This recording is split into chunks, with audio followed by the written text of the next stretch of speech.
गुरुर्ब्रह्मा गुरुर्विष्णुः गुरुर्देवो महेश्वरः गुरुः साक्षात् परं ब्रह्म तस्मै श्री गुरवे नमः। अखण्डमण्डलाकारं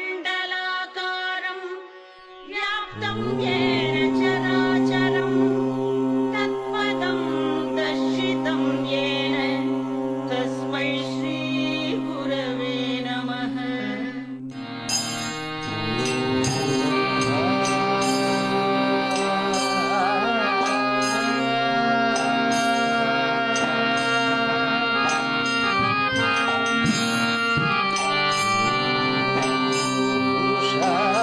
জয় গুরু।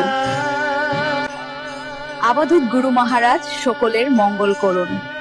আজ আমাদের আলোচনার বিষয় হচ্ছে গুরু মানে কি। যখন আমরা এই সংসারে আসি তখন আমাদের প্রথম গুরু হলে আমাদের মা, যিনি আমাদের এই সংসার সম্বন্ধে অবগত করান, এবং দ্বিতীয় গুরু হলেন আমাদের বাবা। তিনিও আমাদের এই সংসার সম্বন্ধে অনেক কিছু শেখান। এরপরে আমাদের জীবনের তৃতীয় গুরু হলেন আমাদের শিক্ষক বা শিক্ষা গুরু, যিনি আমাদের জীবনের বিভিন্ন রকম পরিস্থিতির সাথে লড়তে শেখান। এরপরে আসেন আমাদের দীক্ষা গুরু, তিনি আমাদের জীবনকে সর্বশ্রেষ্ঠ করে তোলেন, আমাদের জীবনকে লৌকিক থেকে অলৌকিক বানাতে সাহায্য করেন। শাস্ত্র অনুযায়ী গুরুকে জীবাত্মা ও পারামাত্মা মাঝখানে অবস্থিত সেতু বলা হয়ে থাকে। যদিও মানুষকে জন্ম তার মাটাপিতা দিয়ে থাকেন, কিন্তু গুরু হলেন মানুষের প্রধান পথপ্রদর্শক। গুরু আমাদের অন্ধকার থেকে আলোর দিকে নিয়ে যেতে সাহায্য করেন। এই যে মন্দিরে প্রদীপটি দেখছেন, গুরু হচ্ছেন ওই প্রদীপের মোটো, যিনি শিষ্যদের জীবন আলোকিত করে তোলেন। আমাদের মাতা পিতা যেমন আমাদের দেহকে সৃজন করে তোলেন, তেমনি সদ্গুরু তার শিষ্যদের জীবন ও আত্মাকে সৃজন করেন।